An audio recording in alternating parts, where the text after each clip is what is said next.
नवरात्र विशेष उपवास सिरीजमध्ये मी सगळ्यांचं मनापासून स्वागत करते। आजचा आपला उपवासाचा दुसरा पदार्थ एकदम कुरकुरीत आहे। आज आपण उपवासाची कुरकुरीत बटाटा पुरी कशी बनवायची ते बघणार आहोत। अशा पुऱ्या तुम्ही एकदाच बनवून ठेवू शकता, अगदी 2 ते 3 दिवस चांगल्या राहतात। रेसिपी नेहमीप्रमाणे भरपूर टिप्ससह तुमच्यासोबत मी शेअर केलेली आहे, म्हणून ती अगदी शेवटपर्यंत नक्की बघा।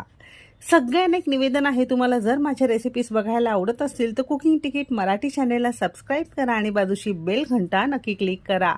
जर रेसिपी आवडत असेल तर एक लाईक नक्की करा। चला तर मग वेळ घालवता रेसिपीला सुरुवात करूया। उपवासाची कुरकुरीत बटाटा पुरी बनवण्यासाठी सगळ्यात पहिल्यांदा इथे आपण एक 5 ते 6 अगदी लहान आकाराचे उकडून सालं काढून बटाटे घेतलेले आहे। वजनी म्हणाल तर साधारणतः 250